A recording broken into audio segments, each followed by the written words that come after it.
Dawn Brancheau. The name resonates with both triumph and tragedy, a stark reminder of the complex relationship between humans and the ocean's most awe-inspiring predators. Her story is one of unwavering dedication, a relentless pursuit of a dream that began with a childhood visit to SeaWorld. It's a story that highlights the alluring, yet often perilous, world of marine mammal training. From that moment on, there was no other path for Dawn, while her peers dreamed of dolls and playgrounds. Dawn envisioned herself in a wetsuit, standing alongside these magnificent creatures, understanding them, communicating with them, sharing their world. This wasn't a passing fancy. It was a deeply ingrained passion, a calling that fueled her every action. School projects became opportunities to delve into the intricate lives of orcas. Family vacations centered around marine ecosystems. Every spare moment was devoted to learning everything she could about these apex predators. This single-minded focus eventually led her to her dream destination, SeaWorld. But the path to becoming a celebrated orca trainer wasn't paved with instant stardom. Dawn started from the ground up. She wasn't afraid of hard work. She understood that earning the trust of these animals and the respect of her colleagues required dedication and humility. She began by cleaning tanks, preparing fish, and meticulously observing the seasoned trainers. Each task, no matter how mundane, was an opportunity to learn, to absorb knowledge, and to prove her commitment. Years passed. Dawn climbed the ranks, displaying a natural affinity for the animals and an exceptional understanding of their behaviors. She became a meticulous student of orca psychology, learning to recognize subtle cues, understanding their individual personalities, and anticipating their needs. Her colleagues admired her unwavering work ethic, her compassionate nature, and her unparalleled ability to connect with these intelligent creatures. She learned their individual histories, their preferences, their quirks. To Dawn, they weren't just performers. They were individuals with complex emotional lives. And then there was Tilikum. Tilikum was a legend, a behemoth among orcas. At over 22 feet long and weighing in excess of 12,000 pounds, he was the largest orca in captivity. He possessed a powerful presence, a visible reminder of the raw, untamed strength of his species. Other trainers approached Tilikum with a mix of awe and trepidation. His past was a well-documented history of aggression, a series of incidents that cast a dark shadow over his immense size. He was often viewed as unpredictable, a force to be reckoned with, an animal best kept at a safe distance. But Dawn saw something different in Tilikum. She recognized the pain in his eyes, the frustration of confinement, the yearning for a life he could never have. She believed that beneath the surface of his troubled past lay a potential for connection, a possibility for understanding. While others saw a dangerous animal, Dawn saw a creature in need of compassion. Her approach to Tilikum was patient and gentle. She spent countless hours with him, not demanding tricks or pushing for performances, but simply being present. She would talk to him in a soft, soothing voice, sharing her thoughts and feelings. She sang to him, using melodies that seemed to resonate with his sensitive nature.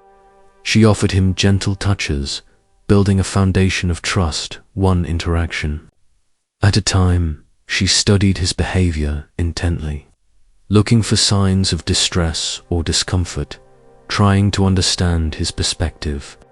She learned his preferences, offering him his favorite toys and rewarding him with positive reinforcement. Over time, a bond began to form, a connection that transcended the barriers of species and captivity. Dawn became Tilikum's advocate, fiercely defending him against those who saw him only as a threat. She believed that with patience, understanding, and consistent positive interaction, Tilikum could overcome his past and thrive in his environment. He just needs to know someone is there. For him, she would often say, her peers both admired her courage and worried about her safety. They understood the risks involved in working so closely with an animal with such a troubled history, but Dawn was undeterred. The bond she felt with Tilikum was genuine, a deep intuitive connection that gave her confidence. She believed that their relationship was built on mutual respect and understanding, an anchor in the chaotic world of a captive giant. It was a dream realized, a bond forged in the unlikeliest of circumstances. But it was also a fragile connection, built on an illusion of control, a delicate balance between human expectation and the untamed heart of a killer whale. A balance that, in its final, horrifying moments, would shatter with devastating consequences. It was a bond that would be tested in the most tragic way imaginable, revealing the inherent dangers of keeping these magnificent creatures in captivity. Tilikum, the name itself, carries a weight, a somber resonance that echoes through the history of marine parks. He wasn't just another killer whale. He was a symbol of the inherent conflict between captivity and the wild. Born in the icy waters off the coast of Iceland in 1981, his story begins with a brutal separation, a violent capture that ripped him from his family pod and thrust him into a life he was never meant to live. Imagine the trauma, the confusion, the sheer terror of being hunted, netted, and confined, forever severed from everything he knew and loved. His initial destination was Sealand of the Pacific, a small, now defunct marine park near Victoria, British Columbia. Here, the seeds of tragedy were sown. He was forced to perform, day in and day out, in a relatively small enclosure. Crucially, he was often bullied and dominated by the park's two senior female orcas, Haida II and Nootka IV. These were not playful interactions. These were acts of aggression, of dominance, that left Tilikum stressed, isolated, and increasingly frustrated. They would rake him with their teeth, confining him to the medical pool a lot of the time. Picture the scene: a massive, powerful animal, confined, subjugated, and forced to endure constant harassment. It was a recipe for disaster, and disaster struck in 1991. A young part-time trainer named Kelty Byrne, a marine biology student, tragically slipped and fell into the pool after a show. The details are horrific. Tilikum, along with Haida II and Nootka IV, seized her. They weren't playing. Fueled by a combination of stress, pent-up aggression, and perhaps even a confused instinct, they dragged her around the pool, preventing her from surfacing. The other trainers watched in horror, utterly helpless, as Kelty drowned. Her body was held underwater for hours, the orcas refusing to release her. The event was hushed up as best they could, and deemed an accident. Kelty was just 21 years old. This incident alone should have served as a clear and unequivocal warning. It should have been the catalyst for a complete re-evaluation of the ethics of keeping orcas in captivity, but it wasn't. Sealand of the Pacific, facing intense public scrutiny and legal pressure, eventually closed down. But Tilikum, the central figure in this tragic event, wasn't released. He was sold to SeaWorld in Orlando, Florida. It's hard to fathom the mindset that led to this decision. An animal directly implicated in a human death, deemed too dangerous for one park, was then transferred to a larger, more prominent facility. It was a gamble, a calculated risk based on the perceived value of a single animal, ignoring the very real danger he posed. At SeaWorld, Tilikum's life took on a new, albeit equally troubling, dimension. He became a breeding machine, a highly sought-after source of orca offspring.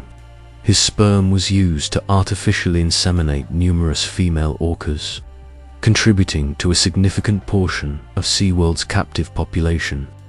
He was a valuable asset, a commodity, but he remained a troubled animal. His enclosure was larger, yes, but it was still a far cry from the vast ocean he was born to inhabit. He still had to perform, still had to interact with trainers, still had to endure the artificiality of his existence. And the incidents continued.